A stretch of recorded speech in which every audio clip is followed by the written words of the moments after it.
तो 20,000 रुपए से कम का एक नया फोन लेना है, राइट? लेकिन मार्केट में इतने सारे ऑप्शंस हैं कि कंफ्यूज हो जाना बहुत ही आम बात है। तो आज हम इसी उलझन को सुलझाने वाले हैं और ये पता लगाएंगे कि असल में जरूरतों के हिसाब से सबसे बेस्ट फोन कौन सा है। तो फिर सबसे बड़ा सवाल यही है, 20,000 से कम में वो फ्लैगशिप किलर फोन आखिर ढूंढा कैसे जाए? मतलब एक ऐसा फोन जो महंगे मॉडल्स वाला एक्सपीरियंस दे और वो भी बिना जेब पर भारी पड़े। सुनने में थोड़ा मुश्किल जरूर लगता है, पर फिक्र की कोई बात नहीं।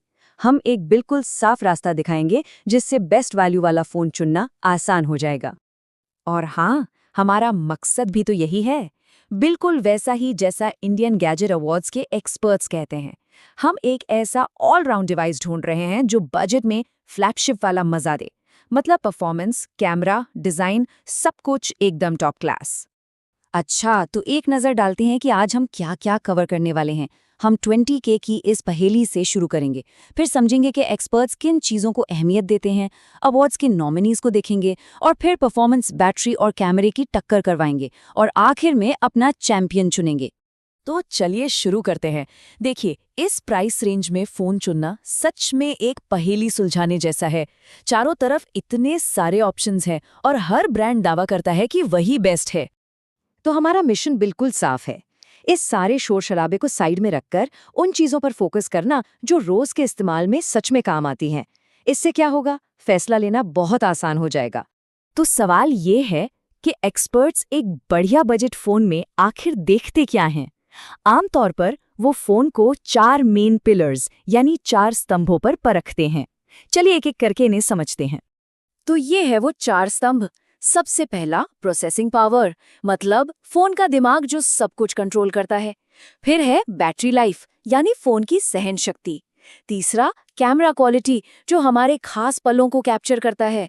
और आखिर में डिस्प्ले, जो हमारी दुनिया की खिड़की है। एक बेहतरीन फोन में इन चारों का बैलेंस होना बहुत जरूरी है। अच्छा, जब हम परफॉर्मेंस की बात करते हैं तो एक टेक्निकल टर्म बार बार सुनने को मिलता है, नैनोमीटर या एनएम। इसे समझना बहुत ही आसान है। बस इतना याद रखिए, चिपसेट का एनएम नंबर जितना छोटा होगा, प्रोसेसर उतना ही मॉडर्न, फास्ट और पावर एफिशिएंट होगा। जैसे मीडियाटेक डिमेंसिटी 7200 एक 4nm चिप है जो 6nm चिप से कहीं ज्यादा बेहतर है। सिंपल है ना? चलिए अब देखते हैं कि इस साल के सबसे बड़े खिलाड़ी कौन हैं। इसके लिए हम सीधे इंडियन गैजेट अवार्ड्स 2024 की ऑफिशियल लिस्ट पर नजर डालेंगे। ये कोई ऐसी वैसी लिस्ट नहीं है, इसे देश के टॉप टेक एक्सपर्ट्स ने तैयार किया है। और जरा इस लिस्ट को देखिए, इससे ही पता चलता है कि कंपटीशन कितना तगड़ा है। iQOO, OnePlus, पोको, लावा, सारे बड़े नाम इस रेस में शामिल हैं। मतलब ये तो साफ है कि इस प्राइस रेंज में बढ़िया फोन्स की कोई कमी नहीं है। अब इस पूरे लिस्ट को और बेहतर तरीके से समझने के लिए हम कुछ खास मॉडल्स पर जूम इन करेंगे। हम iQOO Z9 और iQOO Z9X का उदाहरण लेंगे। इससे ये समझना आसान हो जाएगा कि कंपनियां कैसे एक फीचर को बेहतर बनाने के लिए दूसरे फीचर से थोड़ा बहुत समझौता करती हैं। तो अब वक्त है असली मुकाबले का, परफॉर्मेंस, बैटरी और कैमरा। चलिए देखते हैं कि ये फोन्स हमारे इन 3 सबसे जरूरी पिलर्स पर कहाँ तक खरे उतरते हैं। सबसे पहले बात करते हैं परफॉर्मेंस की। iQOO Z9 में है मीडियाटेक डायमेंसिटी 7200 चिपसेट, जो एक पावरफुल 4nm प्रोसेसर है। ज्यादातर रिव्यूअर्स ने इसे इस बजट का बेस्ट परफॉर्मर कहा है। वहीं दूसरी तरफ iQOO Z9X में है स्नैपड्रैगन 6 Gen 1।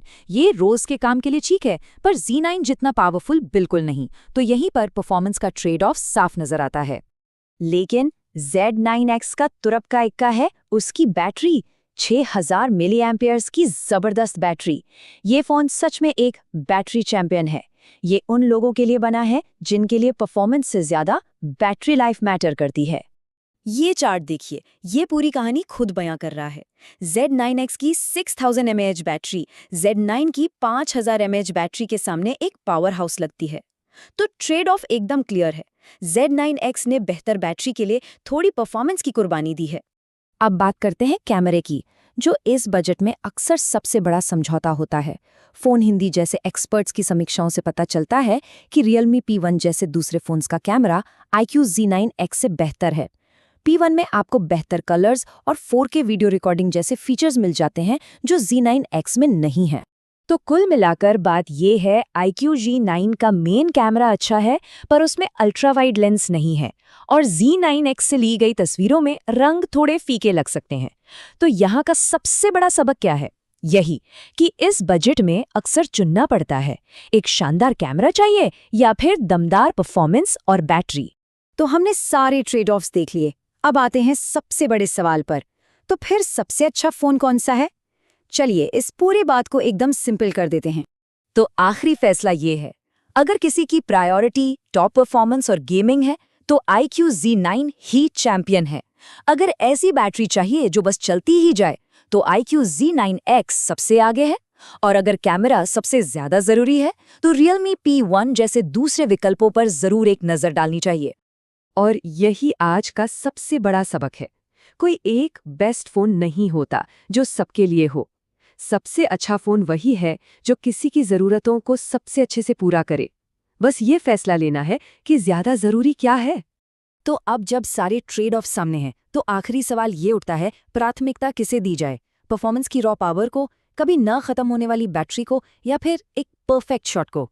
इस सवाल का जवाब ही सही फोन तक ले जाएगा।